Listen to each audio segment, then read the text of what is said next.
Hi there and welcome to this video for Senior Physics on electrostatics and electricity. In this video we're going to explore electric fields.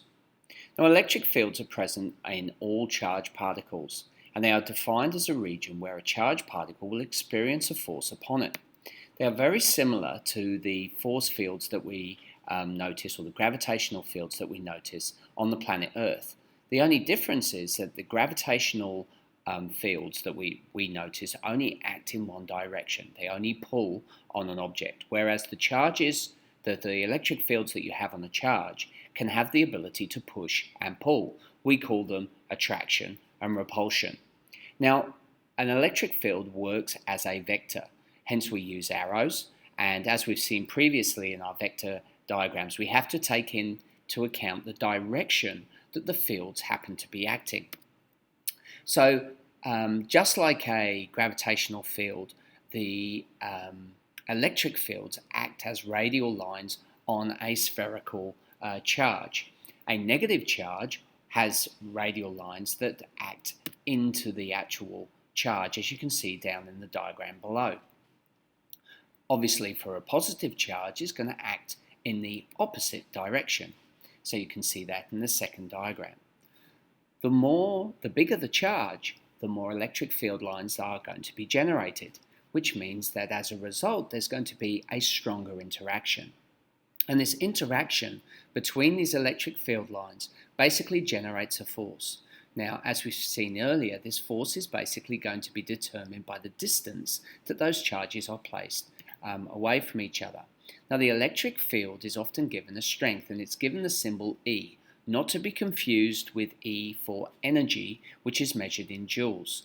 Basically, E is defined as the force that is implied on a charge by a charge on a test charge of a specific size Q.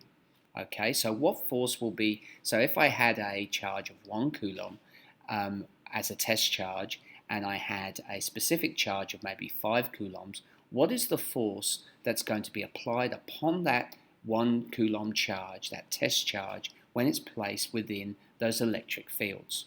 So from this we get an algorithm which is basically made up that the electric field strength is basically equal to the force divided by the force applied upon a test charge Q. Now E is given the units newtons per coulomb. Obviously the newtons coming from the force and the coulomb being the charge of our test charge Q. Okay, so hence we get electric field strength equals newtons per coulomb. Okay, now it can be seen that as the charge moves out from as we move away from a charge, especially from a negative charge, as we move that test charge away, the amount of electric field strength will decrease, and as a result, the force will decrease as the distance increases. So as force decreases, the force decreases due to a decrease in the number of electric field line interactions. Now this may make more sense using a diagram that you can see below. So what I've got here is a negative charge. The negative charge basically has its field lines acting into the center, so they're going inwards.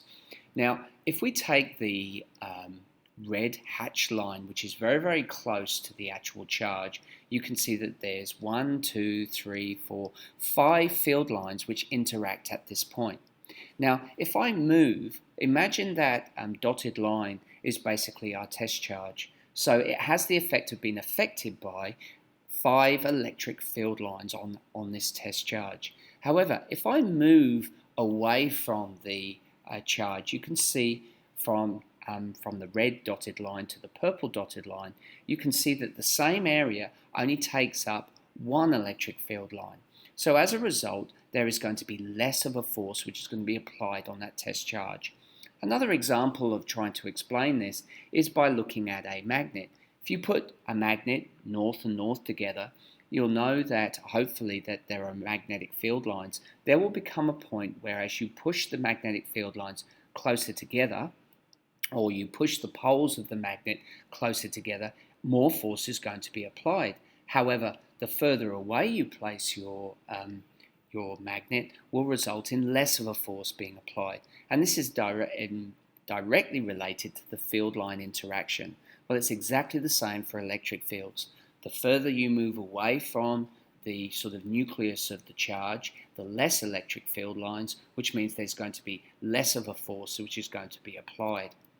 So what we notice is this interaction between electric field lines and the force follows a specific curve, and it follows the inverse square law.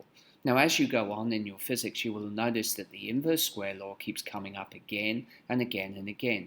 It's identical to the inverse square law that you notice for gravitational force as you move a certain distance away from the radius of the Earth. Every Earth radii decreases the force of gravity, and it follows this curve of the inverse square law. Well, it's exactly the same here for electric field strengths. As we increase the distance d away from the nucleus of the electric charge, the result is that the electric field lines and hence the force will decrease at an exponential rate. Okay, so as a result, we can put these observations together to form a secondary algorithm. And that algorithm is made up of electric field lines equals the constant, the force constant, times Q, the charge of the actual charge, over the distance squared. So we get E equals K, Q over D squared, remembering that K is 9 times 10 to the 9.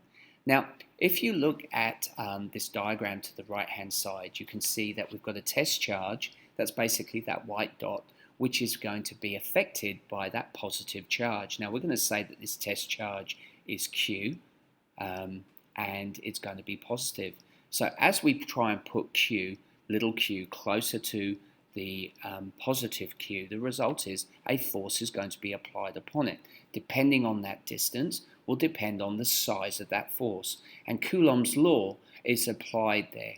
However, when we want to look at the electric field strength which is applied on this object, we then have to utilize our equation kq over d squared, where obviously Q is going to be the charge of our actual charge. And this makes sense because obviously it's that actual charge, capital Q, that will determine the number of field lines that will be present a certain distance away from its center.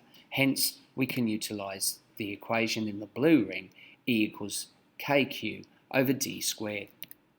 So what we basically get, how do we get this idea of field lines interacting? Well, you can see down below here we've got two charges which are unlike. So we've got a positive on the left hand side and a negative on the right hand side. Now if I just drew the basic diagrams of field lines, you would notice that the positive charge always has its field lines acting out from the center, and the negative charge always has them acting in. Now in the middle, where these field lines will interact, and you'll notice that they're going in the same direction. If they go in the same direction, this causes what we call attraction. There's a strong pull of these field lines to pull them together. It's exactly like putting the North Pole next to the South Pole on a magnet. They're exactly the same process, it's just this interaction of field lines going in the same direction. And there is our vector quantity that we have to look at. If they point in opposite directions, what happens then is the field lines then are going to be opposing each other because there will be like charges. The result is a repulsion will occur. Now, I can explain this repulsion with a very, very simple analogy. I've used these big wigs basically as an idea to try and understand how that repulsion occurs. Now, you'll notice that I've got like charges, positives on both sides. It will work equally well for negatives. Now what this means is that the field lines are both acting out of the center of the wig, which means that they're in the middle, they're going to be acting in opposite directions. We know that if they act in opposite directions, there's going to be a repulsion. Now imagine these wigs here are really, really spongy. They're really, really strong. So what I'm going to do is to try and push them together. I'm going to actually decrease the distance. Now, if I decrease the distance, what happens is they move close together and the hair is going to compress. Now, if that hair is really, really spongy, that compression of the hair, and remember the hair is mimicking the electric field lines, that compression of the hair is going to form a force. Because they're spongy, they're going to want to move out. So as a result, we will generate a force. Now, obviously, the bigger the hair, the more field lines, the more spongy it is, the more force is going to be generated. So as a result, you can see this interaction between electric field lines and force, and then the distance. So it's the distance decreases, the force will increase because the hair causes this force to push back, and thus repulsion will occur. Okay, so the following rules have to apply when we're looking at field diagrams. Our electric field lines are directed from positive charge to negative charge, just like we worked on in the magnets. We go from north to south. Electric field lines will enter or leave any charged surface at right angles. That basically means they act directly upwards from the center of the charge. There's no skewing of the actual vector. They're always at 90 degrees. If the electric field lines are close together or more densely packed per unit area, the force per unit charge is much higher. And that goes back to the diagram where I had that red dotted line going to the pink dotted line. You notice that if I go from pink to red, I increase the number of field lines from 1 to 5. As a result, for the same amount of area, I get an increase in force. The result is I get a greater electric field strength. So here's an example as to how we can determine the electric field strength. So in the diagram opposite, I've got two charges, A and B, which are placed at a distance of 15 centimeters. Charge A is 3.5 microcoulombs and charge B is 2.5 microcoulombs. You are asked to determine the magnitude and direction of the electric field at a point X midway between the two charges, and then determine the point between the two charges at which the electric field strength is 0. Pause the video now and see if you can have a go on your own how to solve this question. Then press play again and we'll come back and we'll solve it. Okay, I'll see you in a few minutes. Okay, welcome back. So how did you get on? Well, let's run through the first question. So we're going to determine the magnitude and direction of the electric field at point X, which is midway. Now, the first thing to understand is that we're dealing in microcoulombs. So I need to convert 3.5 microcoulombs to 3.5 times 10 to the negative 6. Also, I'm dealing in centimeters, so I need to convert them into meters. Now, X, which is midway, is going to be half of 0.15 meters, which is going to equal the 7.5 times 10 to the negative 2 meters. So what I need to do is I want to work out, let me just go back. We want to work out what the resultant electric field strength is midway. So we find the electric field strength of each of the charges. Now remember, if we go back to the initial diagram, we know that they're both positive. So one's going to be acting from left to right and one will be acting from right to left. So they're going to go in opposite directions. So let's find the charge of A, the electric field strength, at A at X, and B at X. So we use K times Q over D squared for A and K times Q over D squared for B.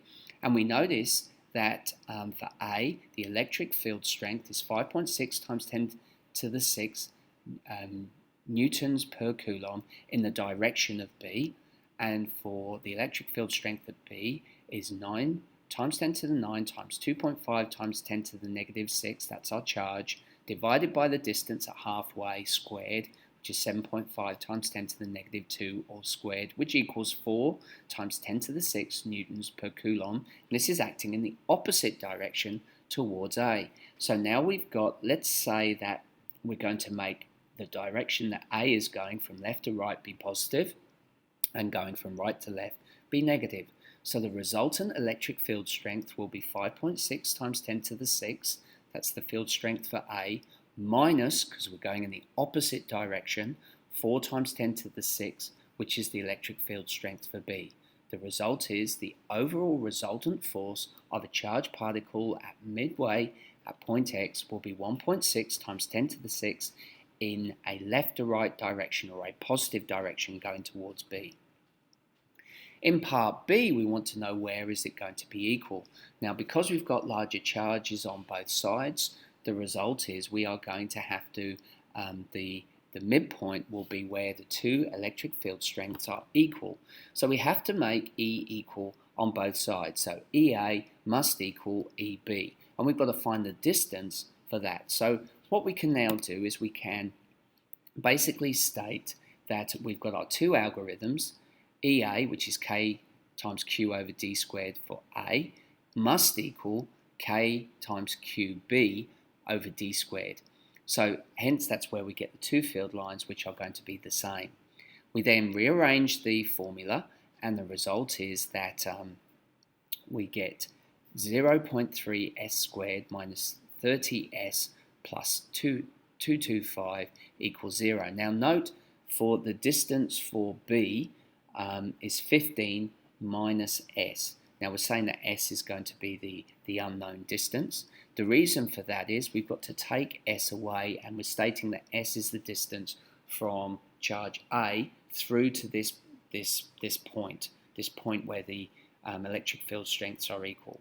So obviously the portion which is left over from B is basically going to be 15 minus whatever s is. Now that 15 is basically due to the equation. So we're going to convert this into centimeters. So I end up, once I've converted everything, with 0.3 s squared minus 30s plus 225 equals 0. So I've now got a quadratic. So by using the quadratic formula, which is minus b plus or minus the square root of b squared minus 4ac all over 2a, I get two answers. One of the answers is 91, which is way out, so I can ignore that. So the s that's left over is 8.1 centimeters from A. So hopefully you've understood that this is quite a simple process where we just have to look on both sides. What is the field strength at both sides? And then we can apply the algorithms that we've learned. E equals F over K over Q, and E equals K times Q over D squared. If we incorporate those equations, we should be able to solve any problem. Look out on this post for some further exemplary videos where I'll run through some questions so that you have a good idea as to how to solve it. Well, I hope this makes sense with respect to electric fields. I look forward to you joining me again. Bye for now.